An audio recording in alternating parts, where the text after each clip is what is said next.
नमस्कार, मैं सिमरन और आप देख रहे हैं के भारत न्यूज। यूपी के बरेली में लव जिहाद का एक और मामला सामने आया है, जहां हाफिजगंज थाना क्षेत्र के रिठौरा कस्बे में मुस्लिम लड़की ने हिंदू लड़के से मंदिर में जाकर हिंदू रीति रिवाज के अनुसार विवाह किया है। मंदिर में पंडित ने वैदिक मंत्रोच्चार के द्वारा दोनों का विवाह करवाया, जहाँ अग्नि के सामने 7 फेरे लिए गए। मंदिर में शादी के बाद लड़की ने एक वीडियो वायरल करके एसएसपी बरेली से सुरक्षा की गुहार लगाई है। लड़की ने वीडियो वायरल कर कहा है कि एसएसपी साहब, मैं बालिग हूँ और बचपन से ही हिंदू रीति रिवाजों को मानती हूँ और मैंने अपनी मर्जी से पंकज से शादी की है और मैं पंकज शर्मा के साथ ही अपना जीवन बिताऊंगी। कृपया मेरे पति और उनके दोस्तों को परेशान ना किया जाए। वहीं इस मामले में पुलिस ने जांच पड़ताल शुरू कर दी है। एसएसपी रोहित सिंह सजवाल का कहना है कि इस तरह के जितने भी मामले होते हैं उनमें लड़का लड़की अलग अलग धर्मों के होते हैं तो मुकदमा दर्ज कर लड़की को कोर्ट में पेश किया जाता है। हालांकि इस मामले में अभी तक एफआईआर दर्ज नहीं की गई है। गुड़िया, आपका नाम बताइए। सायरा वी, आप ये जो शादी कर रही हैं इसमें किसी प्रकार का कोई जोर दबाव तो नहीं है आप पर? नहीं, अपनी मर्जी से कर रही हैं? अपनी मर्जी से कर रही हूँ। बिल्कुल सच बोल रही हैं? हाँ, सच बोल रही हूँ।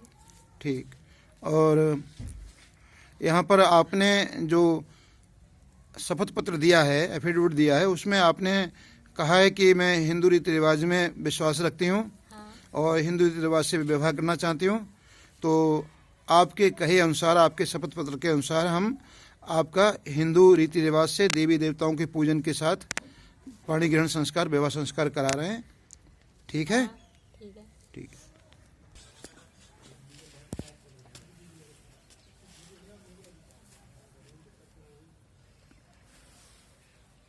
कल्याण वस्तु खाओ, खाओ खाओ, फलो फूलो, दूधन नहाओ, पूतन फलो। श्रीमान एसएसपी महोदय बरेली, मेरा आपसे निवेदन है कि मेरा नाम सायरा वी है। मैं बालिग हूँ। मेरा आधार कार्ड, हाई स्कूल की मार्कशीट में मेरी आयु 10/10/2002 है।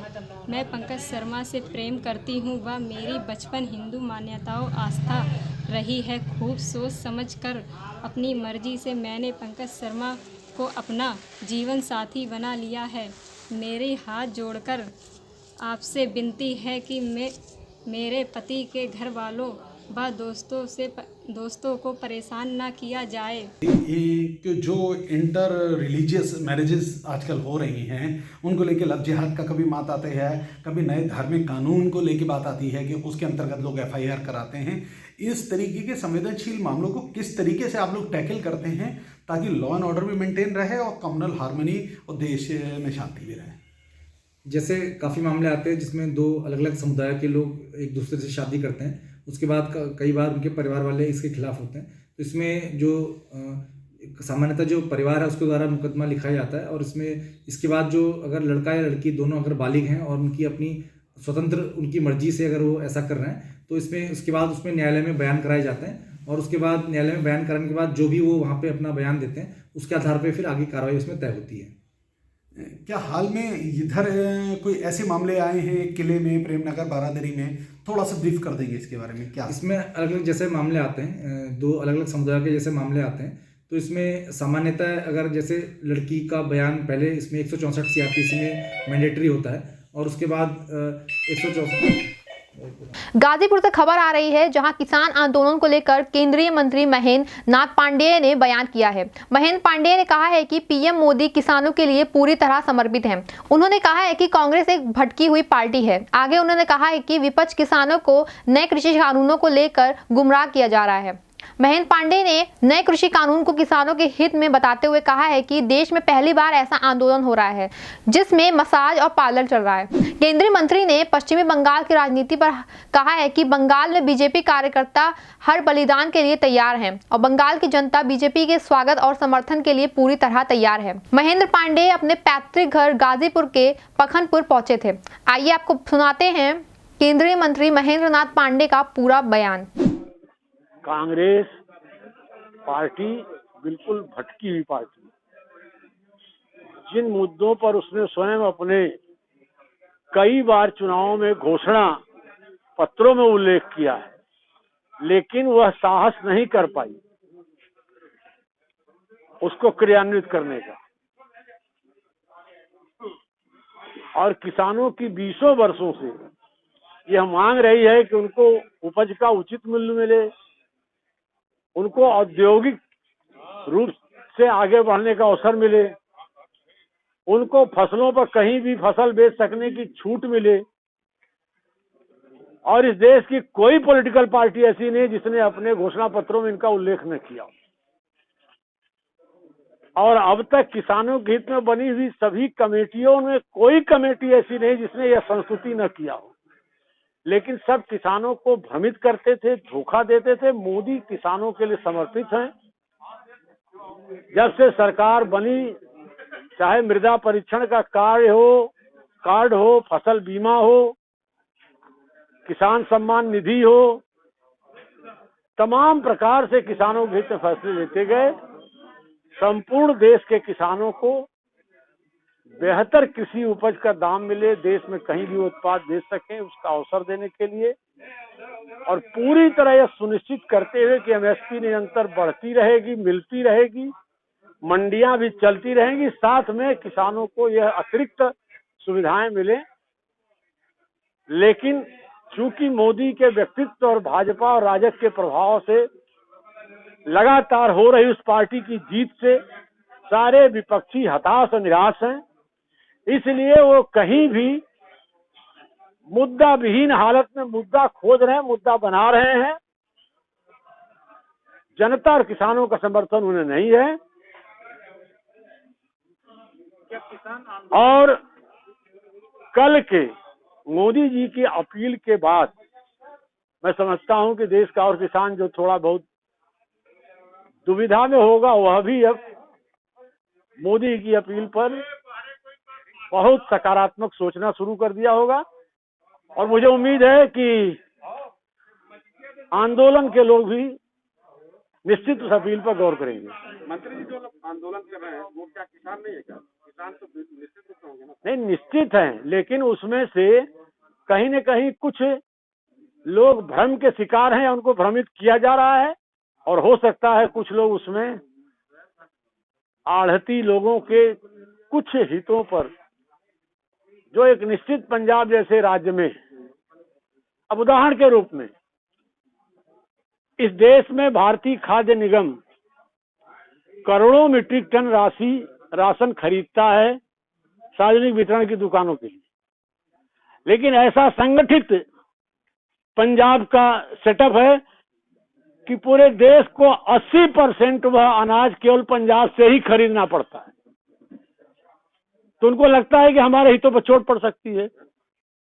देश में अनेक जगह वो लोग अपना गेहूं चावल खाद्य विभाग को बेचेंगे, तमाम संस्थाओं को बेचेंगे। तो ये कुछ कारण हैं। चर्चाएं ये हो रही हैं कि जो आंदोलनकारी है ये वही आंदोलनकारी है जो एनआरसी का जो विरोध करते रहे। नहीं, कुछ पोस्टर वहां आपत्तिजनक लगे, इस नाते इन चर्चाओं को बल मिला। फिर भी उन आंदोलनकारियों को हमारी सरकार पूरी मर्यादा दे रही है। आप देख रहे होंगे कि सरकार लगातार बातचीत कर रही है, लगातार पहल कर रही है। आंदोलन में गलत दिशा में न जाए, वो भी आंदोलनकारी कोशिश है। सरकार भी कोशिश कर रही है कि किसानों का कोई दुरुपयोग न करे। सरकार पूरी, देश के प्रधानमंत्री ने उनसे अपील की, इतनी तमाम टिप्पणियों के बावजूद। और आपको नहीं लगता कि आप देश में, मैं खुद अनेक आंदोलनों का हिस्सा रहा हूं, ऐसा आंदोलन पहली बार देख रहे होंगे आप लोग, जहां मसाज भी हो रहा है, पार्लर भी चल रहे हैं। तो आपको नहीं लगता है कि इसके पीछे कुछ ऐसे तत्व हैं जिनके आम किसानों को मोदी की पहल है लाभ देने का, उससे कुछ निहित लोगों को जरूर उनके हितों पर चोट पहुंच रही है। इस नाते हो सकता है ऐसा वो उसके पीछे खड़े हों। मंत्री जी, आंदोलन जल्दी समाप्त नहीं हो पा रहा है, इससे गलत संदेश जा रहा है। इस दिशा में सरकार क्या करे? अब सरकार तो वार्ता के 1 नहीं 6 राउंड कर चुकी। प्रधानमंत्री खुद सामने आके अपील किए। उद्देश्य यही नहीं है कि आप सही समझें। और आज तक किसी देश में जिद पर कोई विषय का समाधान नहीं होता। सरकार कह रही है कि तर्क और तथ्यों, सरकार कहीं अड़ियल नहीं, सरकार कह रही है तर्क और तथ्यों के साथ आइए, जो संशोधन करना होगा उस पर हम तैयार हैं। लेकिन ये जिद करना है कि नहीं तीनों कानून रद्द करिए, तो संसद के इतने बहुमत से पारित कानून के पीछे क्या कोई तर्क नहीं है? महेंद्र नाथ पांडे एक किसान परिवार से हैं, गांव में हैं। आपको क्या लगता है कृषि बिल किसानों के हित में है? क्या कहना चाहेंगे? बिल्कुल किसानों के हित में है, किसानों के हित में है। और मैं पुनः स्पष्ट कर रहा हूं, आज एक दो नहीं, जितने दल हैं इस देश की और जितनी किसानों के सामने कमेटियां बनी हैं, सबकी संस्तुतियां हैं कि मंडी के चक्रव्यूह से किसानों को निकाला जाए। किसान विवश है मंडी के परिक्षेत्र में। अब संशोधन की बात आ रही है, सरकार मान रही है 22 संशोधन, तो क्या सरकार हर उस तर्कपूर्ण बात को मानने को तैयार नहीं है। जिद पर वो लोग हैं क्योंकि उनके पीछे कुछ ऐसी संगठित ताकतें। क्या लगता है ये आंदोलन अंतहीन है? नहीं, निश्चित तौर से कल मोदी जी की अपील के बाद इस आंदोलन पर से जुड़े लोग सकारात्मक सोचेंगे, ऐसा मेरा विश्वास है। सर, बंगाल चुनाव में जो रक्त चरित्र दिख रहा है, इस पे क्या कमेंट है? भारतीय जनता पार्टी के कार्यकर्ता किसी भी बलिदान और चुनौती के लिए तैयार हैं और बंगाल की जनता भाजपा के स्वागत और समर्थन के लिए तैयार है। सर, एक लोकल सवाल, अभी एमएलसी का चुनाव है, पूर्वांचल को क्या शेयर मिलने वाला है? मैं शासकीय जिम्मेवारियों में हूं, संगठन उचित निर्णय लेगा। इस वक्त बड़ी खबर आ रही है लखनऊ से, जहां माल थाना क्षेत्र के बाजार गांव में सरकारी हैंडपंप से पानी को लेकर दो बच्चों में चली लाठी डंडे। बाजार गांव के दबंग ने प्रधान के सह पर सरकारी हैंडपंप में समरसेबल लगाकर सरकारी हैंडपंप पर कब्जा कर लिया है। बाजार गांव की रामकली को सरकारी हैंडपंप से पानी भरने पर मना करने पर दबंग ने आधा दर्जन लोगों से महिला के घर में घुसकर महिला सहित 4 लोगों पर लाठी डंडों से हमला कर दिया। पीड़ित रामकली ने माल थाने में एफआईआर दर्ज कराई, परंतु पुलिस ने मामूली धाराओं में मुकदमा दर्ज करवा दिया। आपको बता दूं, पीड़ित रामकली के परिवार को दबंग द्वारा जान से मारने की धमकी मिल रही है। वहीं पीड़ित परिवार डरा और सहमा हुआ है और माल थाना पुलिस दबंगों पर मेहरबान है। वहीं पीड़ित महिला न्याय के लिए थाने के चक्कर लगा रही है। ये पूरी घटना माल थाना क्षेत्र के बाजार गाँव की है। बुलंदशहर की खबर आ रही है, जहां बच्चों के विवाद में खूनी संघर्ष में महिला की हत्या का मामला सामने आ रहा है। आपको बता दूं, आरोपियों ने 25 दिसंबर को बच्चे के विवाद में महिला को पीट कर उसकी हत्या कर दी थी। फिलहाल पुलिस ने चारों नामजद आरोपियों को गिरफ्तार कर लिया है। आरोपियों के पास लोहे की रॉड, बेशला और झुरमुट भी बरामद किया गया है। इस घटना में और भी कई लोग घायल हो गए हैं। पूरा मामला बुलंदशहर के सिकंदराबाद कोतवाली क्षेत्र के सिद्दीकी नगर गोरखी का है। लखनऊ से बड़ी खबर आ रही है, अगर आपने अपनी बाइक या कार पर अपनी जाति लिखी है तो आपका वाहन जब्त हो जाएगा, यानी कि सीज हो जाएगा। यूपी में कार, बाइक, बस, ट्रक, ट्रेन और ट्रैक्टर, ई रिक्शा पर राजपूत, ब्राह्मण, यादव, जाट, क्षत्रिय समेत तमाम जाति सूचक शब्द दिखते हैं। इसके लिए महाराष्ट्र के शिक्षक हर्षद प्रभु ने पीएम मोदी को खत लिखा था IGRS पर, जिसमें उन्होंने यूपी में दौड़ते जातिवादी वाहनों को सामाजिक ताने बाने के लिए खतरा बताया था। पीएमओ ने ये शिकायत यूपी सरकार को भेजी। इसके बाद यूपी के ऊपर परिवहन आयुक्त ने जाति लिखे वाहनों के खिलाफ यूपी में अभियान चलाए हैं। उन्होंने जब्त करने का अभियान चलाने का आदेश दिया है। वाहनों पर जाति सूचक शब्द पर धारा 177 में चालान या सीज करने की कार्रवाई होगी। लखनऊ में 2 पहिया और 4 पहिया समेत कुल 25 लाख वाहन हैं। आपको बता दूं, लखनऊ से एक बार फिर आत्महत्या से इलाके में मचा हड़कंप। राजधानी लखनऊ में आत्महत्या के मामले लगातार आ रहे हैं सामने। 35 वर्षीय युवक ने फंदे से लटक कर लगाया मौत को गले। आत्महत्या का कारण अभी भी नहीं स्पष्ट हो पाया है। फंदे पर लटका देख परिवार वालों में मची अफरा तफरी, साथ ही पुलिस को दी गई सूचना। वहीं मौके पर पहुंची पुलिस ने शव को भेजा पोस्टमार्टम के लिए। पूरा मामला थाना ठाकुरगंज क्षेत्र के गौघाट चौकी की अंतर्गत आता है। ऐसी तमाम खबरों के लिए जुड़े रहें हमारे साथ और देखते रहें के भारत न्यूज। धन्यवाद।